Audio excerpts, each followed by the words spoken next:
Lux presents Hollywood. The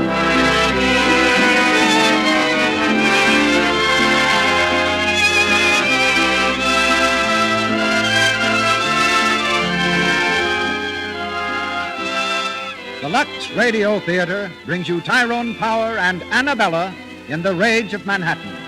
Ladies and gentlemen, your producer, Mr. Cecil B. DeMille.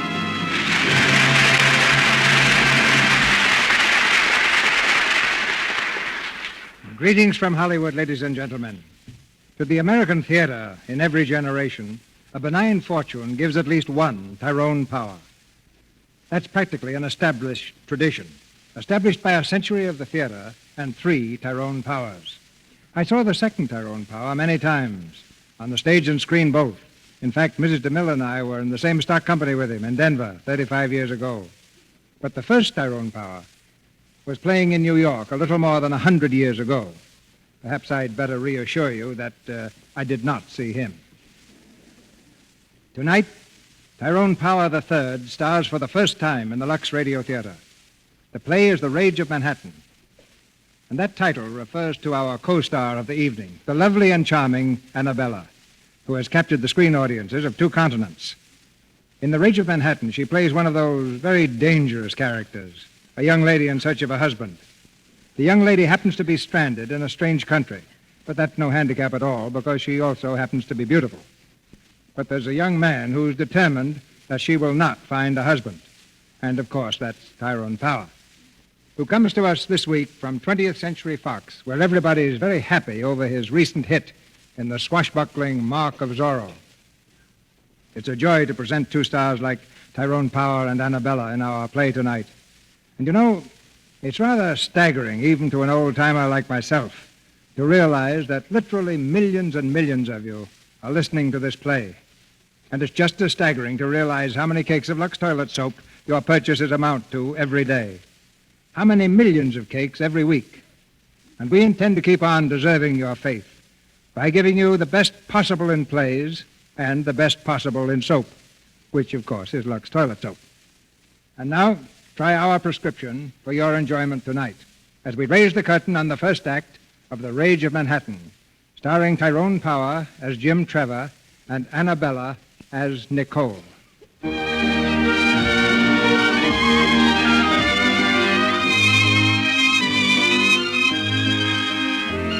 a Manhattan skyscraper, 83 floors above the street, are the offices of the Tower Model Agency. It's a busy morning, and the reception room is lined with most of the city's famous glamour girls. Those young ladies of beauty and charm who smile so provokingly from the pages of our leading magazines. In the doorway stands a pretty but obviously inexperienced young girl. She glances timidly about the room and then, summoning up all her courage, approaches the secretary. Good morning, please. What? I said good morning, please. Oh, you're welcome. What do you want? How can I have a job here to model? Are you registered? Registered? Oh, yes, I am registered. Did you get a call from Mr. Wright's office? Well, If you didn't, there's nothing for you. Sorry. Oh, but I did. He called me, Mr. Wright. Oh, then go in, please. That door over there. Thank you very much. Hello, Miss Ingram. Get me Mr. James Trevor's address, please, right away. Yes, sir. Hello? Hello, did I call you? Oh, yes, sir. What for? I don't know. To be a model. Say, you've got an accent. Yes, I can't help it, but it wouldn't show any picture, no? Well, no, that's right. Sit down. Now, let's see. This job is, Oh, here's that address, Mr. Wright. James Trevor. Okay, thanks. Leave it right there. Now, young lady, this man is a first-class photographer. You pose with drapes. Pardon? Drapes, like on windows. Oh, drapes. And what else? Nothing else. You mean you want me to pose and have my picture taken just with a few drapes? Who do you think I am? You don't want to do it? Me? No, I never do it. Okay, excuse me. You, that girl over there. Yes, sir? I have a job for you to pose in drapes. How much? $2.75 an hour. Swell. Wait out here and I'll get you the address. Mr. Wright. Oh, you still here? Mr. Wright, I changed my mind. I will take the job. Sorry, I just gave it away. Oh, but I need a job so bad. Nothing else today, miss. Come back next week. Yes, sir. Thank you, sir. Where in heaven's name is that address? Miss Ingram. Yes, sir? I thought I asked you for James Trevor's address. Well, I gave it to you, sir. Well, where is it? It's on your desk. It is not on my desk. But I put it there. Well, it's not there now. You didn't give it to that girl, did you? What? What are you talking about? Why, that girl who was just in there. She had a slip of paper in her hand when she came out. Miss Ingram, since when has Mr. Trevor been a photographer? I know he Then is. why would I give the girl his address? But she might have thought he was a photographer. Miss Ingram, I don't wish to argue. Mr. Trevor is our biggest client, and he's waiting for those proofs. Will you please get his address so I can send them to him? Yes, sir, I will.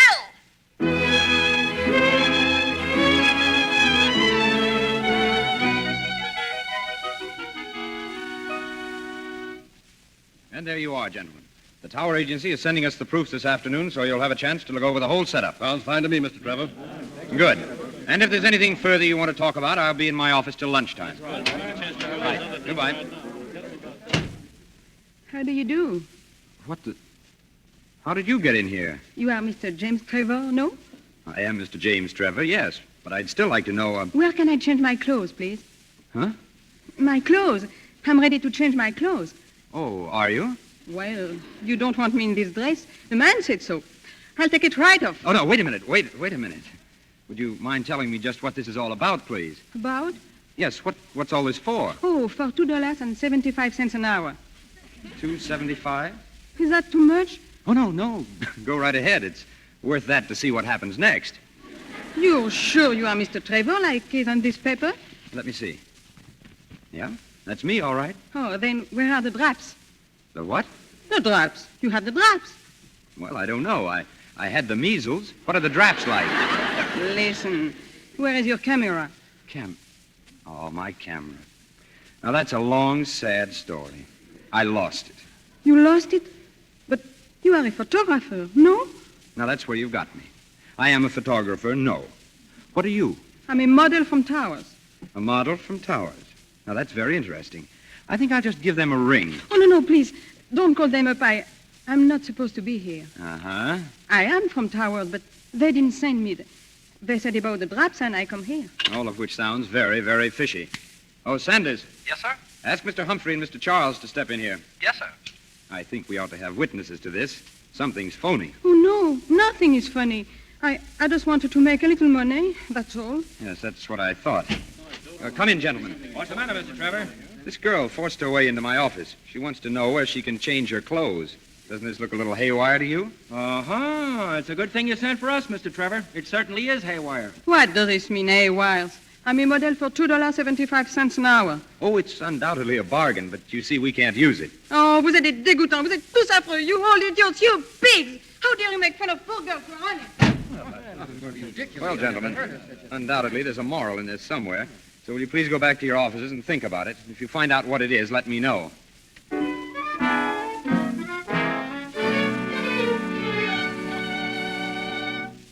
then I run from the office, and I'm so mad, and then I come back here and still have no job. Come on, drink your tea. You'll feel better in a minute. But I must have a job.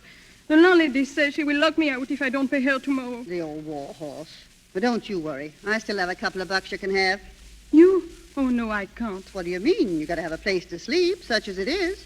But why are you always so good to me? Well, I suppose you got to be good to something. And my dog died the week before you moved in here. I must get a job tomorrow. Listen, Nicole. I've been telling you for months there's only one job for a woman, and that's marriage. Who would marry me? There's nothing the matter with you that a nice rich husband couldn't cure. Did you marry a rich husband? Me? I married a hoofer.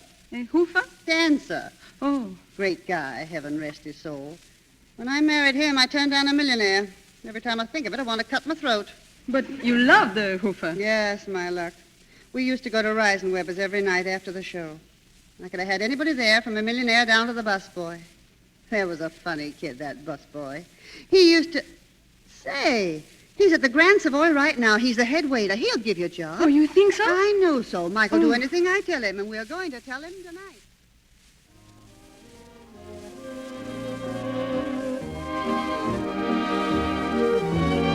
There he is. Mike. Oh, Mike. Yes, what can I do for... Gloria, I do not believe it. How are you, Mike? It is not you, but it is you. And looking so good, come into the kitchen where we can talk. Who is this, your daughter? How do you do? No, Mike, she's just a friend. Oh. Nicole, this is Mike. How do you do? It is an honor. Mike, I know you're busy, but this young lady wants a job. A job? But I couldn't put anybody on right now. This is the bad season. Yeah, so I see. What do they do in the good season? Hang from the chandelier? And when it gets better, I can't put her on either because I won't be here myself. I am going to open my own restaurant. You are? When? Very soon. I have found just the place. But not the price? No. I have $3,000, but I need money to renovate. That's great. I'm sure you'll get the rest of it. And when I open my own business, I may be able to put the girl on. Salad dressing for Mrs. Britton. One moment, I will fix it myself. I'll be right back, Gloria. Excuse me, please. Sure. Well. That's too bad, isn't it? It would have been so nice to work here. Mm-hmm. But look at those girls in there in the dining room. That's where you belong, not in the kitchen. If I only looked like you do and know what I know now, I'd be in there brushing caviar off a mink coat this minute. You think I could be like those girls? Sure you could. All you need is clothes, a decent place to live, a chance to meet the right people, and... Yeah. You know, about $3,000 would land you a swell guy. $3,000? Careful. I think I got an idea. Mike, come here. Yeah? Listen, Mike, you need some more money for that restaurant, don't you? Another $3,000, that is all. You want to be my partner? I'd like to talk about it a little bit. Wonderful, wonderful. We will meet later tonight and we will talk, eh? No, I'll talk. You'll listen.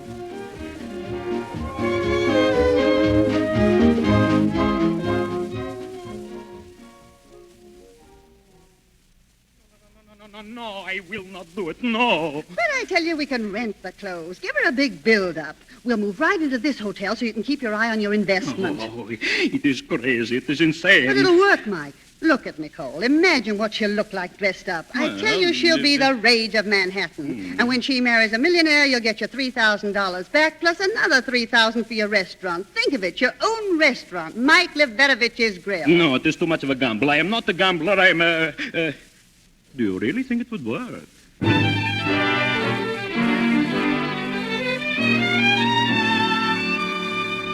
Right this way, mademoiselle. This way, please. You're sweet, mademoiselle. The best in the hotel. Oh, thank you. It looks wonderful. How many rooms, manager?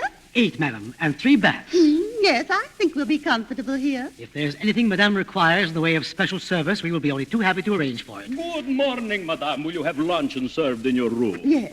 Thank you, Mike. Thank you, my good man. If you need a maid to help you unpack, just phone the desk clerk. I think my niece and I can manage. Thank you. Well, remember, we are all at your service at all times, for all things.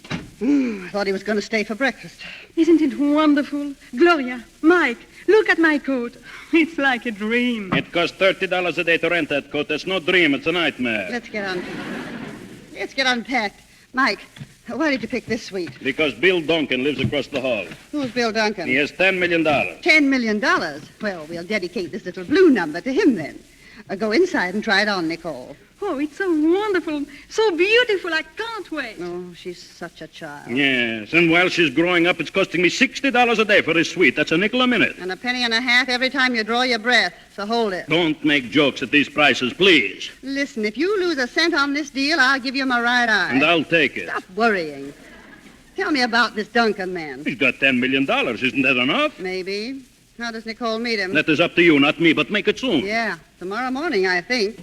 Let's see. Nicole meets him in the hall by the elevator. She thinks he's an old friend, a natural mistake. She speaks to him. He speaks to her. Going down, Mr. Duncan? Thank you. Charlie, attendez-moi, c'est Nicole. I beg your pardon. Oh, Charlie, qu'est-ce que vous faites ici? Il y a un temps fou que je ne vous ai pas vu. Quelle chance de vous rencontrer. Comment allez-vous? I'm sorry, but I think there's some mistake. Charlie, why don't you speak to me in French? Well, principally because I don't speak it. Charlie, are you sick? I don't think so. Are you not Charlie Dumaret that I met in Paris 4 years ago? I wasn't in Paris 4 years ago. Oh, you are not Charlie. I'm so sorry. My name is Bill Duncan, but please, don't be sorry. Oh, but I am. Oh, I've made such a big mistake. And excuse me, please. Oh, no, wait. Do you live here, in the hotel? Yes, I live in Suite 1460. Oh, then I'll see you again. Please, excuse me. Oh, but wait. Wait. Listen, couldn't we just... Nicole, it worked. You think so? I know so, darling. It'll be the same old story in the same old settings. Lunch one day, dinner the next, races, hockey games, nightclubs. Oh, I like that. Doesn't mean a thing. But if he invites you to the symphony and sits you in the family box, then, my dear, that's love.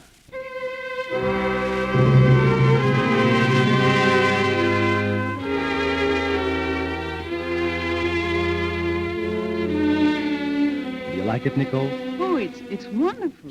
Hey, Bill. What? Who's calling me? Bill, it's me, over here. Jim! Why, you won't? Who is it? An old pal of mine. I haven't seen him since New Year's. Bill, I'll see you outside. Okay. Quiet, please. Nicole, will you excuse me? I'll be right back. Of course. Nicole, what's going on? Gloria, that man Bill just went out to see. It's Mr. James Trevor. Who's he? Oh, Gloria, he's the man I told you about. The man in the office. Oh, my goodness. Oh, shut up. I got troubles of my own.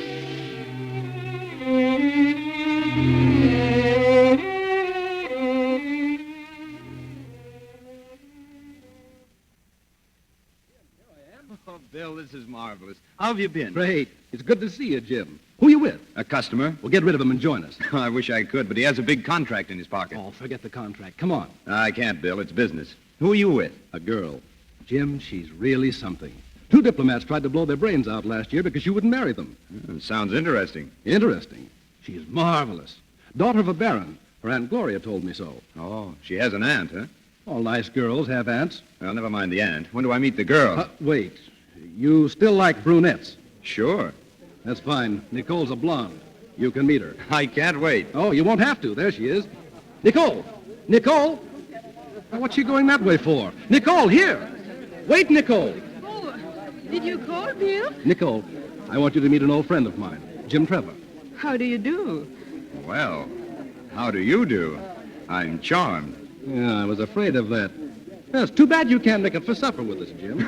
Don't believe a word he says, mademoiselle. I wouldn't miss it for the world.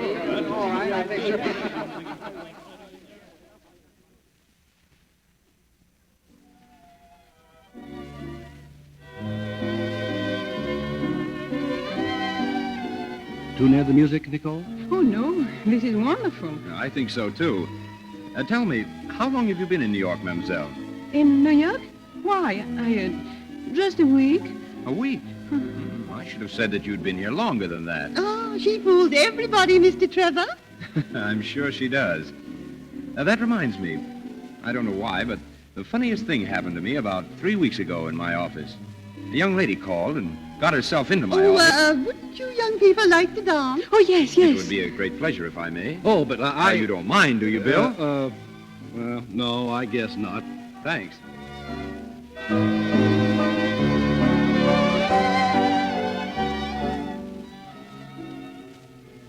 Now, mademoiselle, suppose you tell me all about it. About it? About what, Mr. Trevor? I think you know. Everything.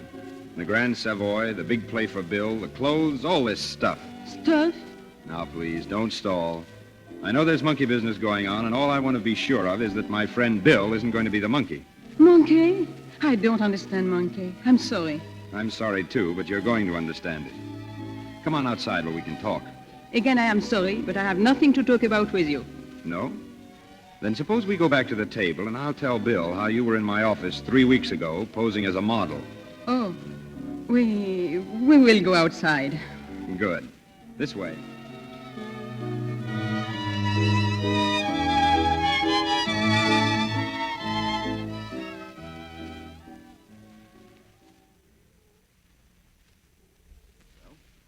Go ahead. Oh, so you won't talk, All right, then I'll do the talking. Now, this whole act is to impress Bill that you're a nice girl from a nice family. You want to marry him, then divorce him in a few months and live happily ever after on the alimony. Right? That's a very dishonest, cheap idea. Shall I go on? Yes, I can took it. Fine. I can dish it out, too. I want you to lay off, Bill. Tell him the truth, because if you don't, I will. You don't know anything about me. I know enough. 3 weeks ago, you were in my office with some other kind of a racket. When he knows about that little episode, you're fini. Now, who tells him? You or me? I will tell him. When? Tomorrow. Oh, no. You'll tell him right now while I'm here. I started this, and I want to be in at the finish. All right. You see the finish. Oh, there they are. Hey, what is this? They're coming now. All right. I try to do a good job. Hello, remember us? Hey, Jim, I just loaned you Nicole for a dance. I didn't give it to you for keeps. Oh, Bill, please forgive me, but we have been talking, and shall I tell him now, Mr. Trevor? Sure. Go ahead. Tell me what? A story. Mr. Trevor wants me to tell you a story. Nicole, maybe you better tell it to Auntie first. Oh, no. I can tell it to everybody. He wants me to tell you that I once went to his office. Is that right, Mr. Trevor? That's right. And he was taking photographs. And I was to be the model to pose with drapes for a calendar. That's it. He says it will be a big joke. Don't you think it's funny, Bill? Very funny. Excruciatingly funny. But you don't see why it's so funny. I'm not a model, and I never pose for one picture. And he's not a photographer. Everybody knows this. But anyhow, Mr. Trevor says if I tell you this joke, he takes me out to dinner tomorrow night. Oh, so that's it. Say, what are you trying to do? Oh, that's what you said, no? If I tell Bill this story, you and I, we can go to dinner tomorrow all by ourselves. Why, you little... I beg your pardon, Mr. Trevor. Bill, I never said that. It's all right, Jim. I get it. But I tell you that... Forget it. It's okay, I tell you. Now, wait a minute. Come on, Nicole. I'll take you home. Thank you. I'm so sorry, Mr. Trevor, but you see, I could not lie to Bill. He's my good friend. I could not make him the monkey. Good night.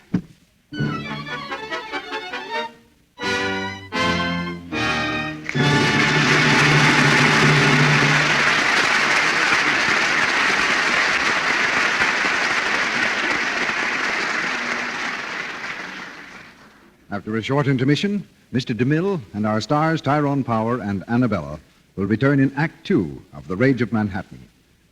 And now here's Libby Collins, our Hollywood news reporter and super sleuther.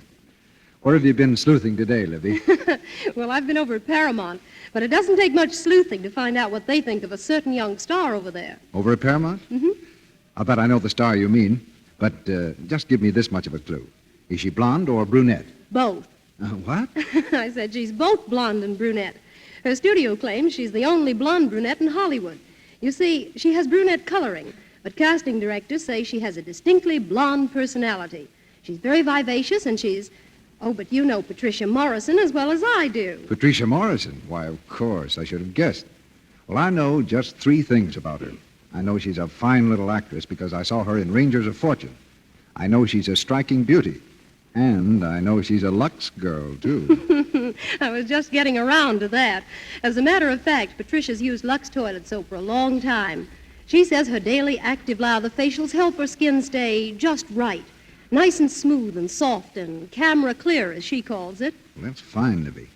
And now, before I tell our listeners exactly how to take a Lux soap active lather facial, is there anything more you want to tell us about Patricia Morrison? Well, I thought maybe you'd like to know that in addition to her acting ability, she has another talent. She's an excellent fashion designer and fashion designs in her spare time. Sort of a hobby, you know.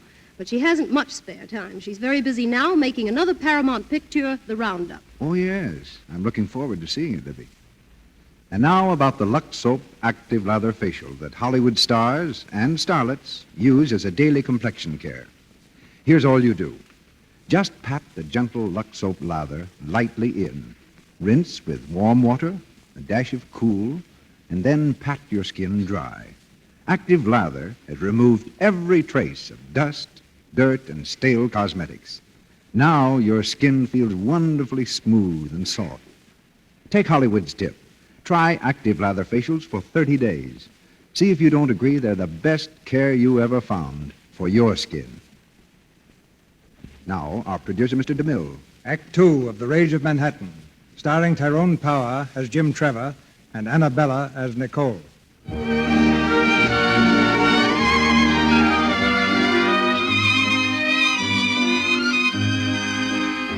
It's later the same evening. Determined to protect his friend from the designing Nicole, Jim Trevor has settled himself comfortably in Bill Duncan's apartment. He's still there, reading a newspaper, when Bill returns. Hello. Oh, hello. What are you doing here? Just reading the newspaper. You know, if Orphan Annie gets out of this jam, she's a miracle woman. That was a nice trick you pulled tonight, Jim. That's the reason I'm here. Bill, there's something phony about that young lady. She's not what you think she is at all. Oh, get a new line, Jim. No, I'm serious. Yeah, you were serious in Bermuda, too. Remember Sonia? Same story. But not the same girl. And then I pulled it on you in Miami. Yeah, what was her name? Eloise. But, Bill, this time let's be sensible. My idea, exactly. Oh, I don't blame you for trying, but it won't work. All right. Be smart. But that girl's a phony, and I'm going to prove it to you if it takes me a month. Well, you don't mind if I get a little sleep in the meantime, do you? Are you going to be an idiot about this? Not tonight. I'm too sleepy. Good night, Jim. Okay. But I'm not through yet. Good night, sucker.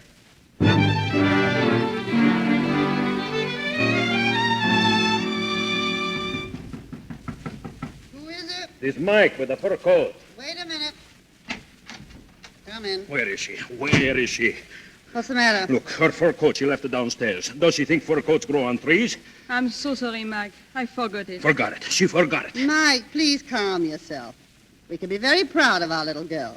She saved all of us tonight. You were wonderful, Nicole.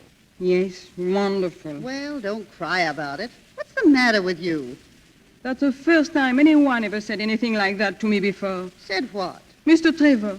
He said I am cheap. Well, you paid him back for that. He's got some nerve. Cheap. I figured out just now what it cost tonight. $87.50 for rentals. Cheap. What does he want you to wear? Radium?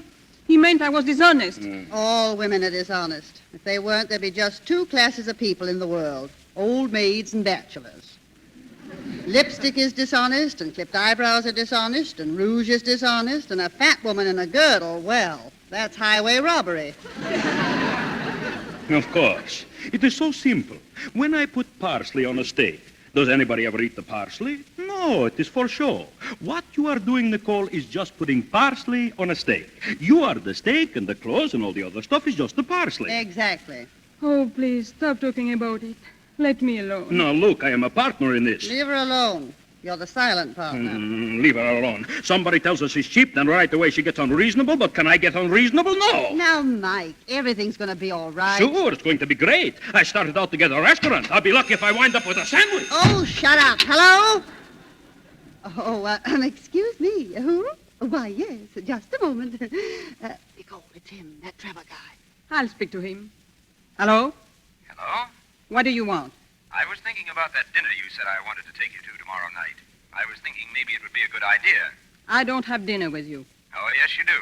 I'll send a car for you at 7 sharp. I won't come. I don't like you. I'm sorry. I'm not sorry at all. Probably saved me money. But you are coming. You remember the 4 men in my office? Well, they remember you.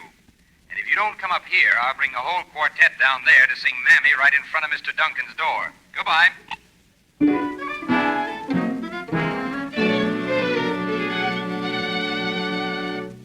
Everything arranged, Wrigley? Yes, sir. I want everything to be just right tonight. It will be, sir. I assure you. Thank you, Wrigley. Mr. Trevor, sir, the young lady you're expecting for dinner, her name is Miss de Cotillon, isn't it? Nicole de Cotillon, yes? Why? Well, sir, I saw this item in the evening paper, the Mad Manhattan column, sir. Oh, let me see. It might explain things in the event that she doesn't come, sir. The Duncan clan is gathering tonight at the Grand Savoy to meet young Bill's new heartbeat, Nicole de Cotillon. If they put the stamp of approval on her, as your correspondent did when he saw her in a night spot recently, there will soon be a formal announcement of their engagement. Well, you don't have to worry about that, Wrigley. She'll be here all right. It was a command invitation. Yes, sir. But if I might be permitted a suggestion, sir. Well?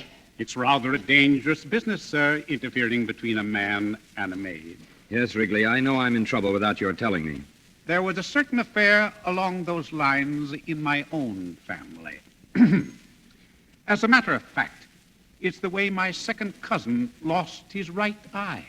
Oh, you don't say. I know you and Mr. Duncan are great friends, sir, but it was my second cousin's brother who knocked out my second cousin's eye, sir. Well, I'll have to take that chance, Wrigley. Yes, sir. I hope you'll forgive my mention of the incident affecting One-Eyed Wrigley, sir. Oh, there she is. Let her in. Good evening, miss. I think Mr. Trevor expects me. Indeed, I do. Hello. Hello? So nice of you to come. Well, you told me to. But some little girls don't always do what they're told. Where's Bill this evening? He's with his mother and father and some friends. They are waiting for me. Oh, yes, the reception. I think that is a word. So you see, I'm in a hurry. Tell me what you want me for, and then I will go, please. Dinner is served, sir. There's your answer. Dinner. I don't want to eat dinner. Now, look. You do what I tell you to do, or I'm liable to get mad and throw you out the window. Now, sit down. I have a lot of nasty things to say to you, and all I want you to do is eat and listen. I'm waiting. Why am I here? You may pour the wine, Wrigley. Yes, sir.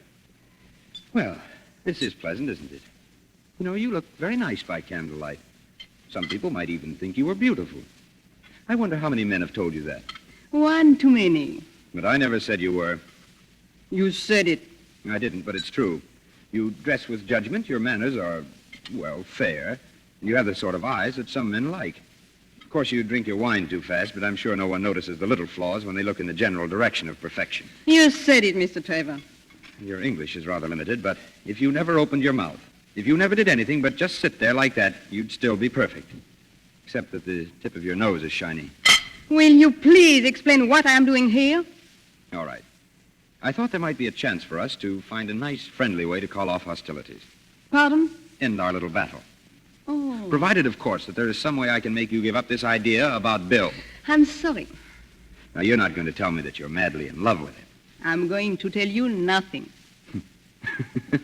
You're a very smart girl. I don't think so. Oh, yes, you are. Because you know if you told me you were in love with Bill, I wouldn't believe you. But by refusing to answer, you get credit for being honest.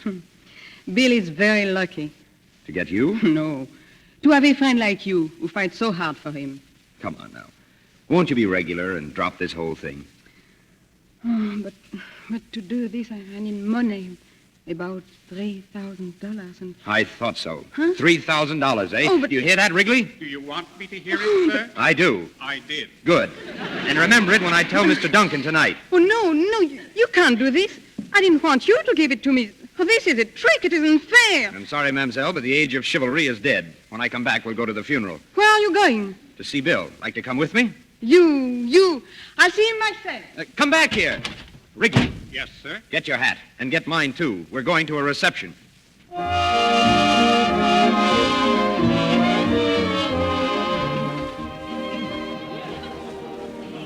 Mr. Trevor, I don't like this, sir. Shut up, Wrigley. You just have to tell the truth, that's all. But I can't seem to forget about my second cousin, sir. Jim. Oh, hello, Bill. Well, this is a surprise. It's always a surprise when somebody that's not invited shows up, isn't it? Oh, I'm sorry, Jim, but I didn't think you'd want to come. I think I've met this gentleman, but I can't quite place you. You remember good old Wrigley. Oh, yes. How do you do, Mr. Wrigley? How do you do, sir? My butler. Yeah. Oh, your butler. Very nice idea. Make yourself comfortable, Wrigley. I'm very uncomfortable, sir. Go ahead, Wrigley. Speak your little piece, and we'll get out of here. Well, sir. Well, you see... Speak up. Speak up. Well, it was a... Mr. Trevor, I can't do it, sir. All right, then. I can. A few minutes ago, Bill, your fiancée was up in my apartment trying to hook me for $3,000. You asked for it, Jim. For what? This! Sorry, Jim, but I had to do it. You big chump, you. Maybe you'd better leave. Sure. Good night, all.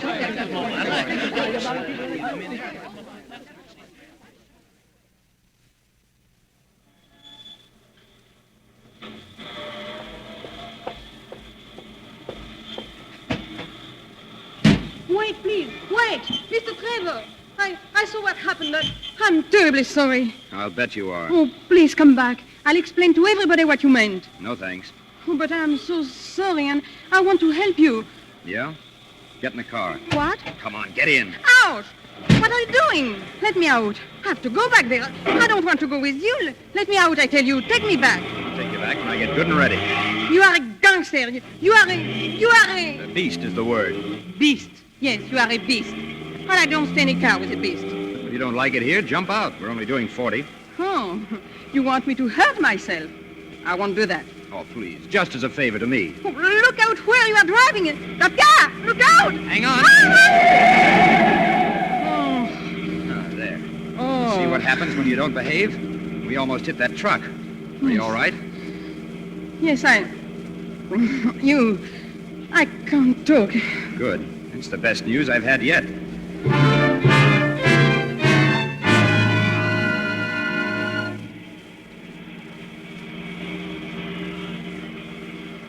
Will you tell me now where you are going to take me? Keep still, and you'll soon find out. I don't care, because when I get there, I get back. Sure. How? I teach hitch. You what? Teach hitch.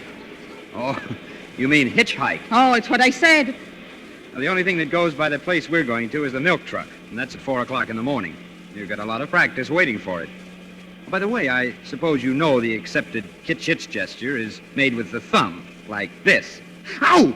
Oh, why, you bit my thumb. Sure. This is nothing. Just wait.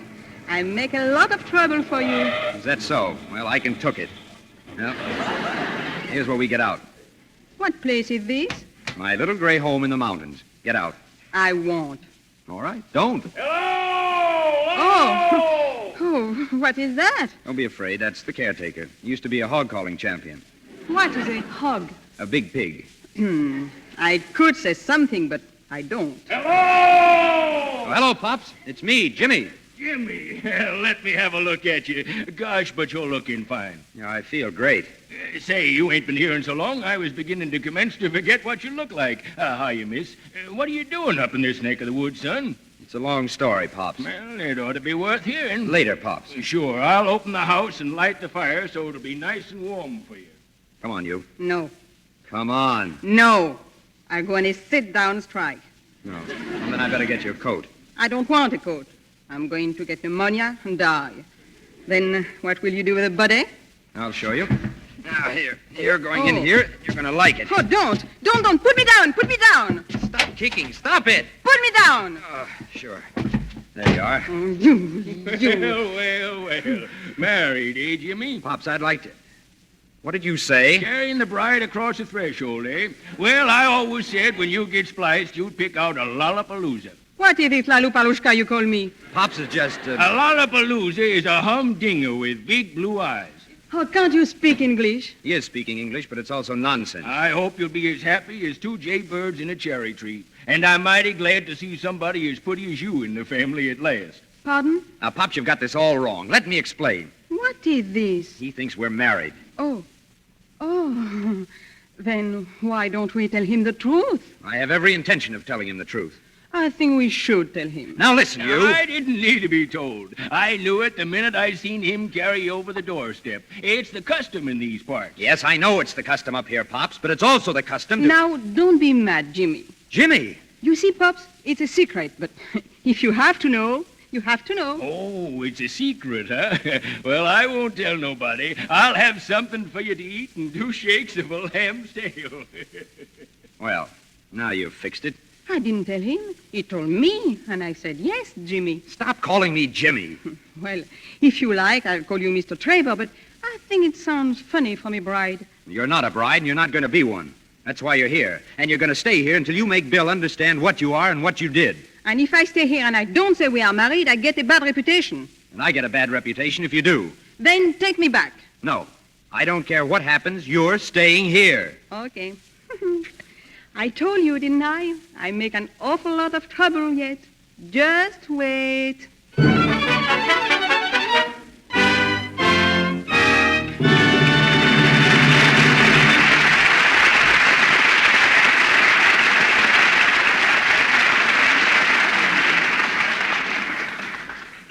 In just a moment, Mr. DeMille and our stars Tyrone Power and Annabella will bring us Act 3 of The Rage of Manhattan. Well, what have we here? Or whom have we here, I should say. Oh, you remember us, Mr. Ruick. We're the Lux Toilet Soap Symbols. Why, of course. For a moment, I thought you were just 6 pretty girls. Very pretty girls. Oh, no, Mr. Ruick. We're symbols. We stand for 6 Lux Toilet Soap qualities. I'm its mildness. That means Lux Toilet Soap cares gently for even delicate skin. You ought to ask each of us what quality we stand for, Mr. Ruick. Well, you then, all dressed up in that lovely white satin dress. What quality do you stand for? Why, you just practically said it yourself, Mr. Ruick. I'm Lux Toilet Soap's whiteness, a quality that makes Lux Toilet Soap very popular with choosy women. Oh, I see. Well, who's next? I ought to be next, Mr. Ruick, because I stand for Lux Soap's purity, and that's a very important quality. Only the finest ingredients are used in making Lux soap, Mr. Ruick. Yes, that's right. And now would the next one be... I stand for Lux Soap. Just a moment, girls, please, one at a time. We'll take that tall blonde girl next. Oh, I stand for Active Lather. Lux Soap's active lather that does such a thorough job. And now the little dark girl. I stand for Lux Soap's perfume, the nice, delicate fragrance that makes it such a wonderful bath soap, too. And now, last but not a bit least, I assure you. Oh, thank you, Mr. Ruick. I stand for the long-lasting quality of Lux soap. You know, Mr. Ruick, Lux soap is as hard-milled as the finest French soaps are. And that means it's economical to buy because it lasts and lasts. Well, thank you. Thank all of you. Thank you. Good night. Good night. It's been a pleasure to have you here, and I'm sure you're the best-looking set of symbols any complexion soap could ask for. Thank you, and good night. Good night, Mr. Ruick.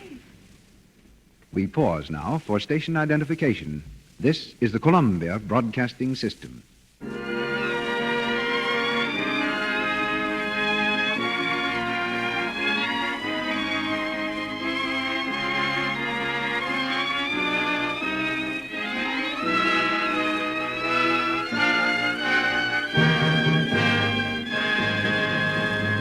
The curtain rises on the third act of The Rage of Manhattan.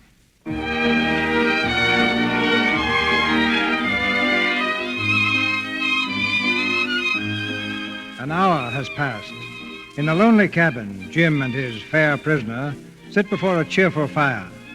Nicole, gazing into the flames, is secretly amused about something. For at intervals, Jim hears a sound suspiciously like laughter. What's so funny? You might tell me what the joke is, you know. I was just thinking of something. It's very amusing. What is? You wouldn't understand. No. Here's your dinner, folks. Just country ham and country cheese. If I'd known you was coming up, I'd have shot a couple of rabbits. This'll do nicely, Pops. When you want me to clear up, just ring the bell. Where's the bell? Now, son, you know we ain't got any bell. Just give out with the old suey. Suey! Okay, Pops, thanks. Say, miss, ain't you going to eat something? No, thank you. Girls nowadays don't eat any more than a hummingbird. I remember when I was young... that's all, Pops. Thanks a lot. Oh, want to be alone, eh? All right, son. Oh, wait, Mr. Pops. Yes, sir? Mr. Pops, where is the telephone, please? Telephone? Well, I'll tell you. You go to the head of the stairs out there and turn right. You'll see a little door in the wall about so big. No, about so big. Phone's in there. Oh, thank you, Mr. Pops. But they ain't connected. Oh, but can't you make it connected? I can if you want. Oh, yes, I do. All right. Take about 10 days. I'll write the company in the morning. 10 days. That ought to be enough time for you to come to your senses. Have some cheese. No, I'm very particular. About what you eat? About who I eat with. Charming girl. Who is this man? What man? In the picture up there. Funny-looking one. Oh, the funny-looking one. That's my father. I thought so. Who is the other one? My grandfather. He's funny-looking, too. Yes, he is, isn't he? I never noticed. Why do they all have guns? They were hunting. Oh, hunters. Yes, I come from a long line of hunters. I think you come from a long line of sourpusses. And you are a sourpuss, too. Thank you very much. Look, if you'd let me in on the joke, I could laugh with more feeling. You know. It's no joke for you, but it's a big joke for me. I've just been thinking what happens when Bill Duncan comes here. Oh, is he coming here? Oh, sure. He comes right in this door, and he says, "You asked for it, Jim." Bang! And hits you right on the nose. And you fall over in that direction. Oh, pardon me. I better move the wood box so you don't cut on your head. You think it'll happen just that way, Why not? It happened that way before. It happens that way again.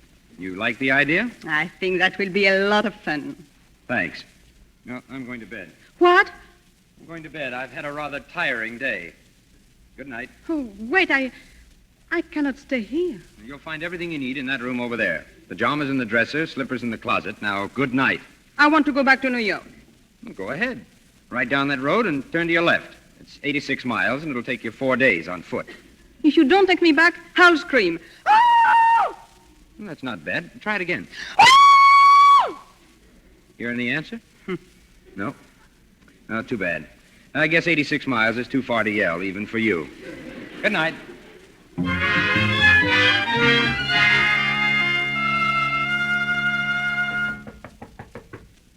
What is it?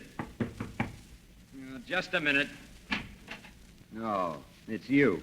Oh, were you asleep? No, I was doing a fan dance. I'm very sorry. I know. You're afraid in that great big room. Well, go back and be scared to death. I'm not afraid. Well, I am. Go away. But I cannot get the window open in my room. A likely story. It's very simple. All you do is lift up. But I have to lift up, and nothing happens. Then go to sleep. But I cannot go to sleep if the window is not up. I need fresh air. All right. I'll get you some fresh air. Come on. Oh, this is a terrible house. The fresh air is all on the outside. There is no fresh air on the inside. Which window do you want open?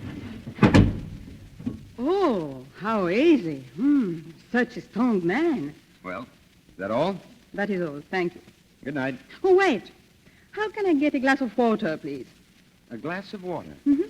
Oh, that's practically impossible to get up here in the mountains because, you see, you have to go all the way over to the table here and take the carafe between the thumb and the forefinger. Remove the top, lay it gently aside, lift the glass, and, it's empty, isn't it? Yes, that's what I meant. Yes, I'll get you some. Oh, don't bother. I'm not thirsty anymore. Good. And if there's anything else you want, will you kindly tell me now or forever after, shut up? No, thank you. I'm going to look out the window, if you don't mind. No, that all comes with the dinner. Pardon? Nothing at all. Go ahead, look out the window. Do anything you please. The country is nice. Everything is so quiet. I'm going to like it here while we are waiting for Bill Duncan to come and knock you down. It is so lovely. No, keep quiet. Good night. What's the matter now? The window, it fell on my back. Get me out. Get me out. All right, take it easy. Easy now. Oh, my back. How did you ever do that? You did it, slamming doors. I was looking out the window and it fell on me. I'm hurting all over. Get out of here and let me alone. No, it's all right. Just sit down quietly. It hurts me. Look. Is it bleeding? No, it's all right. Just kind of red. The blood is red? No, the back. Oh. Now, don't make such a fuss. You're not going to die. Oh, but I'm going to be a cripple. No, you won't. Just a cramp where the window came down on the muscle. Now, try to straighten up. Oh. There. You think it's not broken? It's not even bent. Now, stand up. Up. Now, how's that? Well, I think me and my back feel better. Thank you. Now, go to bed. Yes, please. And remember in the future that bad girls who do bad things always get hurt. Oh, but I didn't do anything. I know. It was my fault, and I'm glad you aren't hurt. Good night. Good night. Oh, Mr. Trevor. Yes? I have something to tell you. Yes? You won't have to worry. I shall not marry Bill Duncan. What? No. Good. That's all I wanted to hear you say. I know. I don't want to do anything you don't want me to do. You see, I rather you like me. That's all. Why? Because even though you are fresh and I hate you, well, I like you too, I think. You mean that? I never say things I don't mean. Really?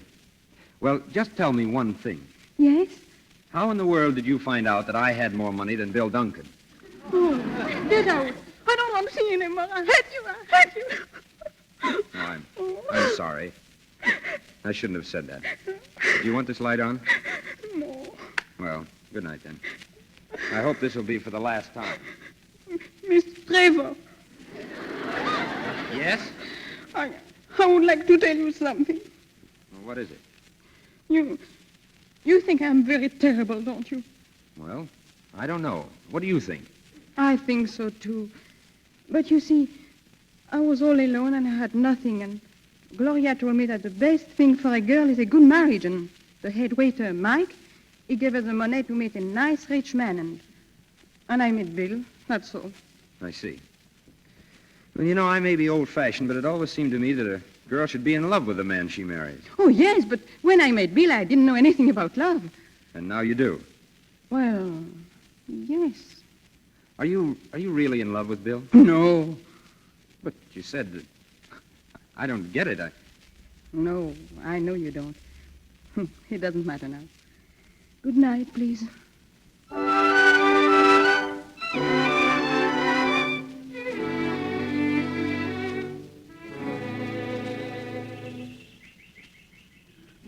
Morning, son. How are you this fine morning? Oh, I'm tired. And hungry. I'll take care of that. I'll have you some breakfast up before you can say Jack Robinson. Fine. We had a hectic night. Oh, I slept like a log. Didn't hear any of it.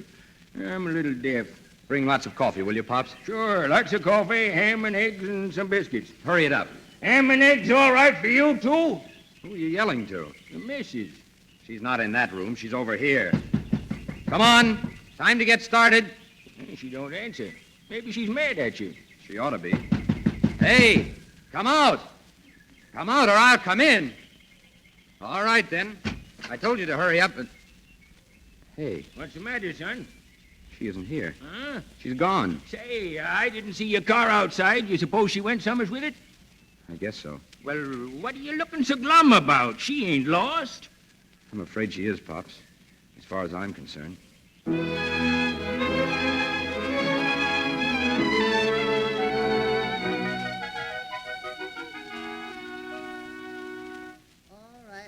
Let's have it. Where have you been, Nicole? Yes, where? I'm sorry, Gloria, Mike. Please. Where were you?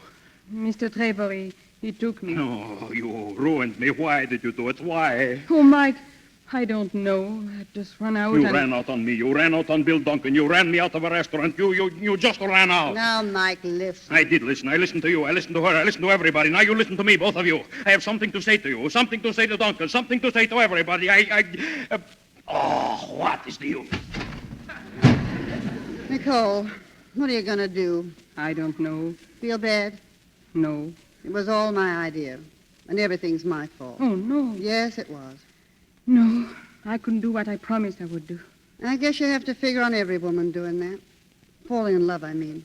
Me? You're in love with Trevor. I hate him. I knew it. He's a beast. Try and forget him, honey. Yes. It's going to hurt an awful lot for an awful long time if you don't. I feel sorry for Mike, too. I pay every penny back to him. I get a job. I do any kind of work. Sure. And we'll make a deal to pay him so much a week, just to keep him from going crazy. Hello, Gloria. I am back. Ah, Nicole, my little chicken. You are crying. Do not cry. Why cry? Hey, what happened to you? It is all over but the shouting. Well, that's life. You take a chance, you draw a blank, so what? It's finally got him. Me? Oh, no. I am a gambler, so I lose. So what? Do I lose my life? Do I lose my health? Do I lose my good looks? No. I just lose my money. And after all, what's money? Nothing at all. It's a good thing they don't have pockets in the straitjacket. Sit down and cool off, Mike. I better go to see Bill Duncan and tell him. Why see Bill Duncan? That is finished. Bury it. Forget all about Bill Duncan. I just saw him and he understands everything. He is a very understanding man. Very. Nicole, do not be sad. Go on a vacation. Go to Bermuda on a nice boat. Meet a nice man and marry him. Go to Bermuda? Yes, I would like that. Any place. Yeah, but it's a long swim. Oh, what does it cost to go to Bermuda? A few pennies. Poof. There is a boat at noon. Here is $100. Mike. There's something awful funny here. What is funny? I just told you. Mr. Duncan is a very understanding man.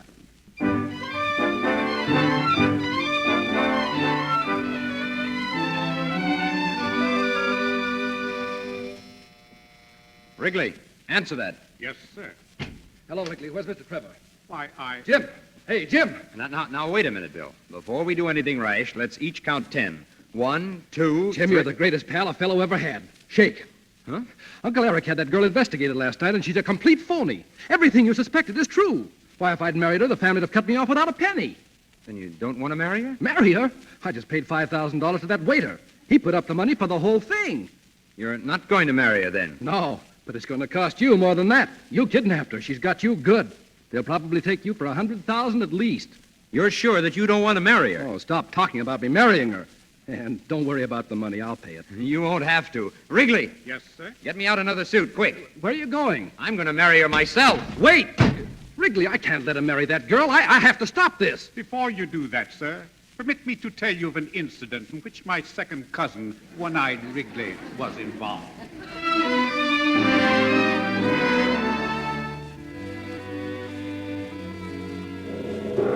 All ashore, going ashore. Pardon me, are you Miss Nicole de Cotillon? Yes? Will you please follow me? But why? Is this your bag? Yes? I'll take it along. Oh, no. Right here, miss. This is your stateroom. This? Oh, but it's too big. Mine is... Go right in, miss. Hello. Oh, You are a certain Miss Nicole de Cotillon, no? May I change my shirt here? please, what? Where are the draps? Oh, stop it. Pardon? Oh, please, don't make fun of me now. Well, I'm not making fun of you. Then why do you do all this? Well, you wouldn't want me to get married without changing my shirt, would you? Married? Sure. Wrigley's out fixing everything up with the captain. And pretty soon you're going to be the uncertain Mrs. James Trevor. Oh, but you always think I'm so bad. I'll tell you a little secret. I'm pretty bad myself. Oh, but... Oh, Jim. Nicole. Mr. Trevor, the captain will marry you in 15 minutes. Oh. I'll go see if I can hurry it up, sir.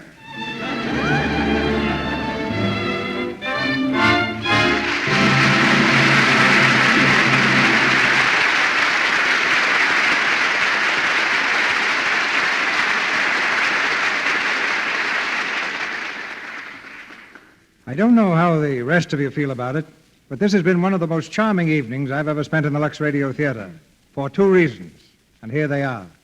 Tyrone Power and Annabella. Oh, thank you, Mr. DeMille. And thanks, too, for making our first visit to the Lux Radio Theatre so pleasant. This may be your first visit, but it won't be your last. You performed like a radio veteran, Annabella. Yes, I think she did too, but then maybe I'm a little prejudiced. You'd better be. You know, Dion really is a radio veteran, Mr. DeMille. He was a radio actor before he was in pictures. He seemed on pretty familiar terms with that microphone. Oh, it's great training for an actor, Mr. DeMille, especially a job I once had in Chicago. Oh, yes. Tell Mr. DeMille about that. Well, I was one of those fellows who read the funny papers on a children's program. And that was really a chance for an actor to run the gamut of emotions, even before we had Superman. I'm glad you think it's good training, Tyrone. You see, I read the comics to my grandchildren every week. It's the only chance I ever get to act. Well, it's only fair for a man who knows as much about the profession as you do to get one chance to act himself. Oh, by the way, Mr. DeMille, it's a credit to your knowledge of our profession that you say every now and then on this program that a screen star just has to have a nice complexion. That's why so many of us use Lux soap all the time. That's a fine tribute, Annabella. You know, I started using Lux soap several years ago, even before I came to Hollywood. It's certainly fine complexion care, and I wouldn't know what to do without it.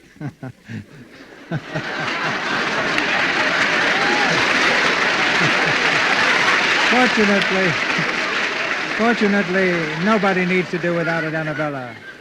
Lux soap is just as handy as the corner store. What's doing around here next week, Mr. DeMille? Next Monday night, Tyrone, there's something very important going on here. To be exact, Loretta Young, Brian Dunleavy, and an all-star cast in the play Jezebel. A hit on Broadway and later on the screen, Jezebel is the drama of a woman who makes a great sacrifice, who rises from a trivial, selfish life to a climax of heroic idealism. A magnificent story and a great cast, headed by Loretta Young and Brian Dunleavy. Oh, with a cast like that in Jezebel, your audience has a guarantee of an exciting evening, Mr. DeMille. Oh, good night. Good night. Good night. And you're a perfect team, Mr. and Mrs. Power.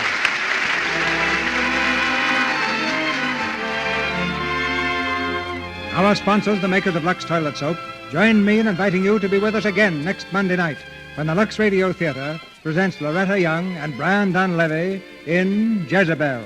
This is Cecil B. DeMille saying good night to you from Hollywood. Heard in tonight's play with Tristan Coffin as Bill, Ruth Rickaby as Gloria, Lou Merrill as Mike, J. Arthur Young as Wrigley, and Charles Seal as Pops.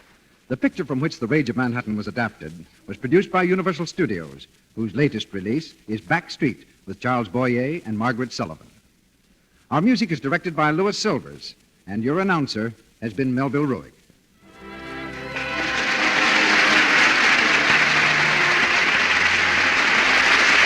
This is the Columbia Broadcasting System.